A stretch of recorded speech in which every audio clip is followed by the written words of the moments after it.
Assalamualaikum warahmatullahi wabarakatuh. Berjumpa lagi dengan saya Aldi Nugroho Saputro, mahasiswa kampus Universitas Bina Sarana Informatika Yogyakarta, kelas 121C 09, nomor induk 12210565, Prodi Sistem Informasi. Bagi pertemuan ke-11 ini, saya akan menjelaskan tentang etika penggunaan teknologi informasi dan komunikasi. Yang pertama, umum. Salah satu aplikasi yang ditawarkan teknologi informasi dan komunikasi adalah kemudahan mengakses internet. Teknologi internet telah berkembang pesat menjadi museum maya, perpustakaan maya, dan pasaraya informasi maya yang paling besar di dunia. Internet bagaikan sebuah kamus yang lengkap melintasi berbagai disiplin ilmu, kebutuhan dan harapan, mudah dicari, bisa interaktif dan cepat dalam memberikan pelayanan. Saat ini internet dijadikan dasar pembangunan dunia informasi sedunia. Pengguna internet di Indonesia sudah mencapai 132,3 juta. Setidaknya di tahun 2016 menurut catatan Asosiasi Penyelenggara Jasa Internet Indonesia atau APJII, sudah pasti jumlah itu mengalami peningkatan berarti tahun ini. Juga tahun-tahun berikutnya. Jumlah pengguna internet Indonesia menduduki urutan ke-6 tertinggi di dunia setelah Tiongkok, Amerika, India, Brasil, dan Jepang. Demikian menurut eMarketer. Sayangnya akses internet masih didominasi kota-kota besar Indonesia seperti Jakarta, Bandung, atau Surabaya. Hanya 24,35% dari keseluruhan populasi Indonesia yang dapat menikmati internet. Masih ada kesenjangan digital antara masyarakat di perkotaan yang sudah dapat mengakses internet dengan warga pedesaan yang belum mengaksesnya dan belum mampu mengaksesnya. Alih-alih memanfaatkan, untuk itulah diperlukan adanya tata kelola internet Indonesia.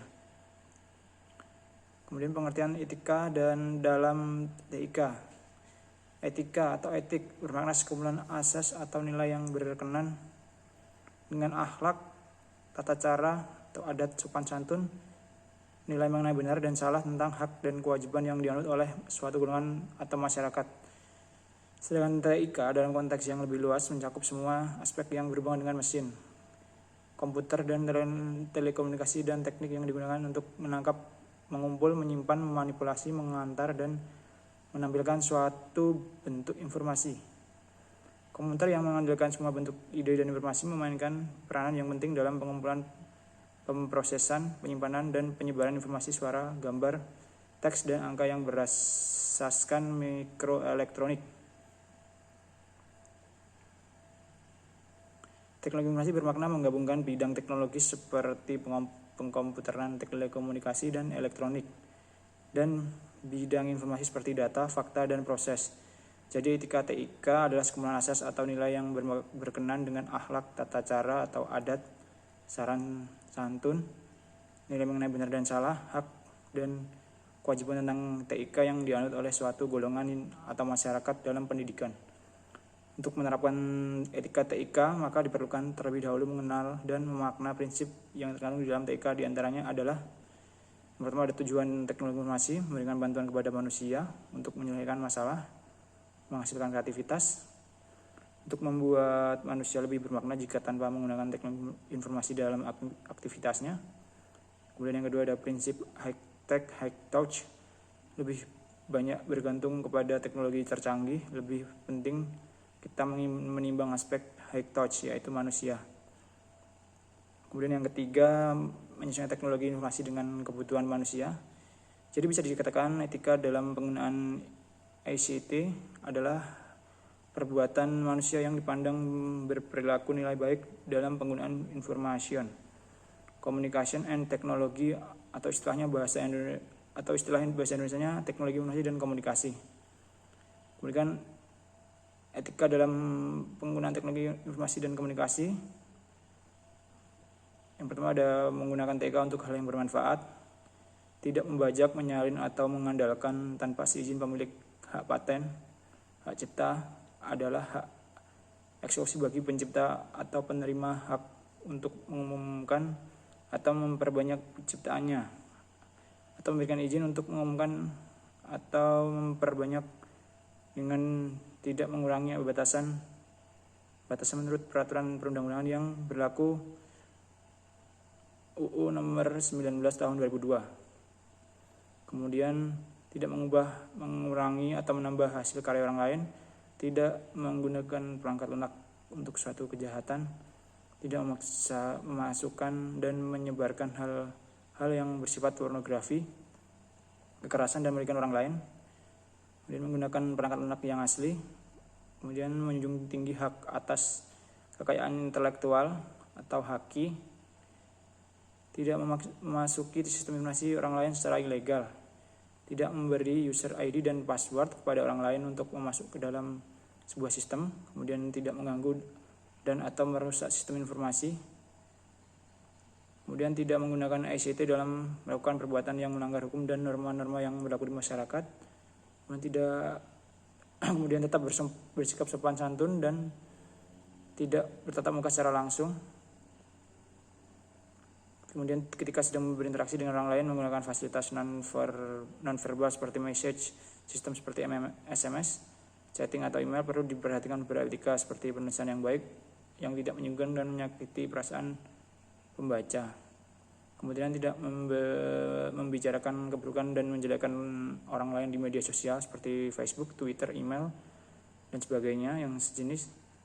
Menggunakan alat ICT dengan bijaksana dan merawatnya dengan baik. Dan menerapkan prinsip-prinsip kesehatan dan keselamatan kerja atau K3. Kemudian jenis pelanggaran etika pengguna teknologi informasi dan komunikasi. Yang pertama ada hacker dan cracker. Hacker pertama kalinya muncul dengan arti positif untuk menyebut seorang anggota yang memiliki keahlian dalam bidang komputer yang lebih baik ketimbang yang telah dirancang bersama.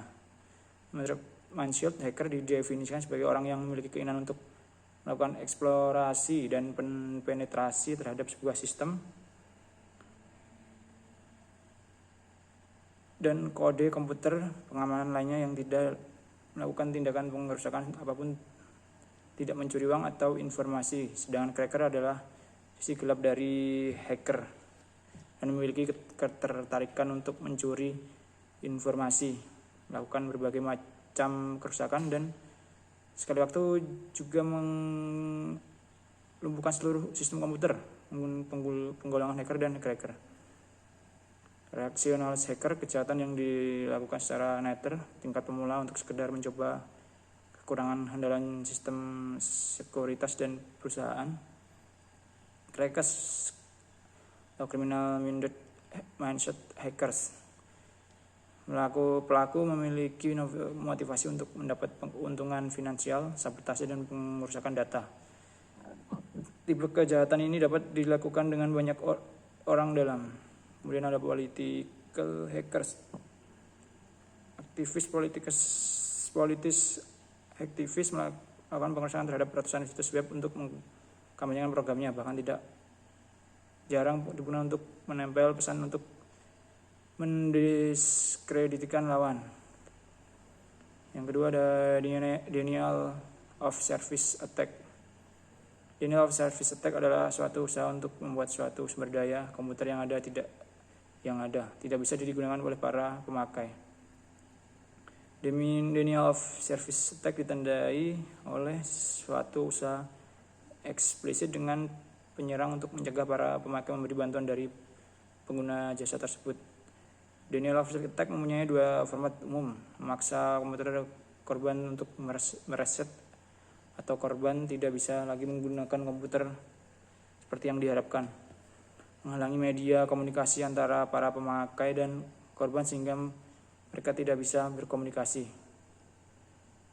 Yang ketiga, pelanggan piracy. Piracy adalah pembajak perangkat lunak atau software.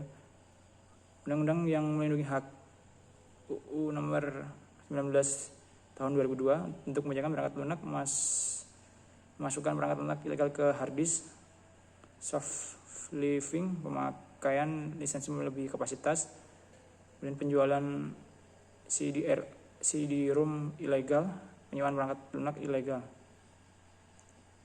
Kemudian ada fraud, merupakan suatu kejahatan manipulasi informasi dengan tujuan mengeruk keuntungan yang sebesar-besarnya. Kemudian ada gambling. Perjudian tidak hanya dilakukan secara konvensional, tapi perjudian sudah marak di dunia cyber yang berskala global, dan kegiatan ini dapat diputar kembali di negara yang merupakan tax haven seperti Cayman Island yang merupakan surga bagi money laundering. Jenis online gambling antara lain casinos, online poker. Kemudian ada mobile gambling, merupakan perjudian dengan menggunakan wireless device seperti PDAS, wireless tablet PCS. Beberapa kasino online dan poker online menawarkan pilihan mobile, GPRS, GSM, data, UMTS, iMode, adalah semua teknologi lapisan data atas nama perjudian gesit, tergantung jenis perjudian di Indonesia, yaitu sdsb.com. Jenis perjudian olahraga terlengkap di Indonesia dan Asia Tenggara.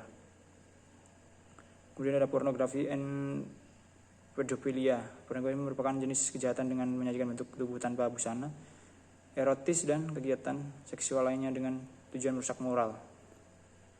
Kemudian data forgery. Kejahatan ini dilakukan dengan tujuan memalsukan data pada dokumen-dokumen penting yang ada di internet oleh institusi atau lembaga yang dimiliki situs berbasis web database. Dokumen tersebut disimpan sebagai scriptless dokumen dengan menggunakan media internet. Kejadian ini biasanya diajukan untuk dokumen e-commerce. Demikianlah presentasi dari saya, kurang lebihnya mohon maaf. Assalamualaikum warahmatullahi wabarakatuh.